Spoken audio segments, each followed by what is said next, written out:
Hi everyone, Keyless Entry here. This is a follow-up video to yesterday's video and also a StockLockSunday video. I did pick this American 1105 yesterday and it had a lot of brass shavings in it, and it was clogging up all the serrations on the pins and spools, the serrated bits on the spool, and all the springs seemed over compressed, and when I pulled out my follower when I was gutting it, all the drivers were sitting flat on the shear line, so I've just stretched out the springs and referred back to the video when I picked the 1205, figuring it's got the same core, same springs.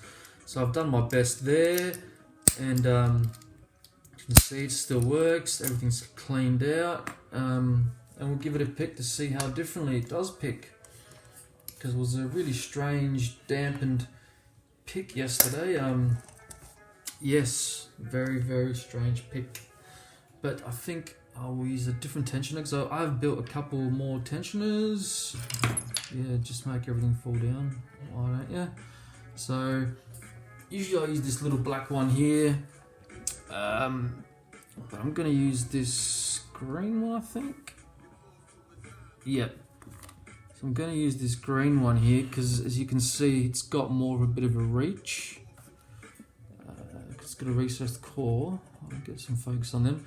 Yeah, so it's got a bit more reach, that tip, where you would tension with, and it's twisted the opposite way. So I think this always kept slipping out going clockwise. I think this will be better for clockwise, but we'll see. So yeah, just testing these out. Just built them today. Well, not today, it was the other day actually. Felt like today, but it was yesterday, the day before. So yeah, that fits in there a lot better. I like using these tensioners because they're really, you get a lot of feedback from them, and they fit a lot of different keyways. And they're double-ended, so you could use it for the bottom of the keyway too. So I just love them. Okay, so top of the keyway. Same pick, SS Dev in 25 thousandths, and let's, I probably didn't see anything then because I'm out of focus, idiot, I am an idiot. Let's focus in first, zoom in first, okay, auto focused, and let's give this a pick and see how much of a different pick it is now. Hopefully, I haven't picked this yet, so that's all clean, good. Alright, so bit of an angle, but that's okay, that's the way the lock's designed. So just over tensioning and pulling back my pick so I can find 5, releasing all tension and getting under it and reapply. Okay, got to click out of 5 then. So I'm just touching each pin to see how it reacts. So, okay, moving down the stack now.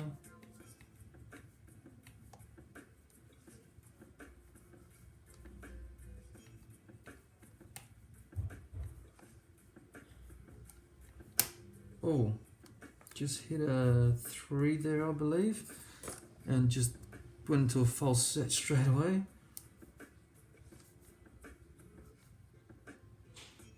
That feels like 2 there. Wants to give me a counter. Not too sure. Is that 1 maybe? No. 2's all the way down the bottom. Okay, into a deeper false set now. It's a pretty deep, that's picking differently already. Awesome. I'm a pretty deep false set now. So looking for counter now, I guess. Or I'm hung up on one of the serrated spools that they have in here. So that all back of it feels set. So just playing with each pin and seeing if it's giving me any feedback or not. Oh, I felt the tension was going to drop out then for some reason. Okay, 2, 3, that was 2 there. Okay, 1 is binding. Oh, counter out of 1. And lost the set, and the key pin hasn't dropped. Okay, key pin has dropped on 1. I've lost, one full set now, I think.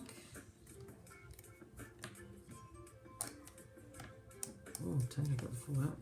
Yeah, one does feel set, okay. I've lost a bit of the false set now.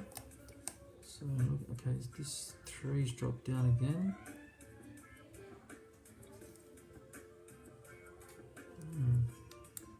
That felt very strange. I'm not used to picking these Americans. I do like them, they're a good challenge. There's 2. It's 3 feels dropped all the way down the bottom. Okay, back into that false set again. Just touched 3, back into the false set. Just go from the back again. Let's see if I get any counter or anything. Okay, I feel like I've got a little click there and movement. Okay, I'm on a pin there. That's 5 and it's not moving at all. That feels set. 4. Ooh, don't know about 4. 3. 3 feels set. 2's giving me counter. Oh, and we got open. Awesome. So that picked a lot better. Got a lot more feedback out of that pick. Much better pick that was. And I'm just going to do a quick gutting just to show you what I've done to the internals. Cleaned them up. I don't do editing, so I can't give you a comparison shot or anything like that. I might do editing one day. I'll just quickly gut it for you so you can see that the key-pins and the drivers are a lot cleaner now. The inside of that is a lot cleaner now. Just I left the grease there down the bottom. Just cleaned everything out of there. There's no muck or debris or anything in there anymore. I cleaned the key. Basically cleaned everything. So I'm just gonna lock it back up. Get this clip off. Which was quite easy yesterday. There we go. Whoa! Save. Bounced straight off my face. I'm on the ground. Felt that. Sting! So, just going to rotate it that way. And use a shim. Because this is not my lock, so I don't want anything going wrong.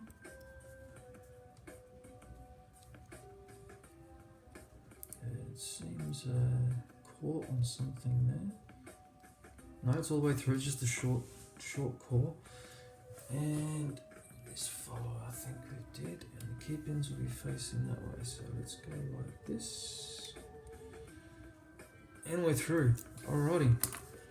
So, everything had to be picked, just like yesterday.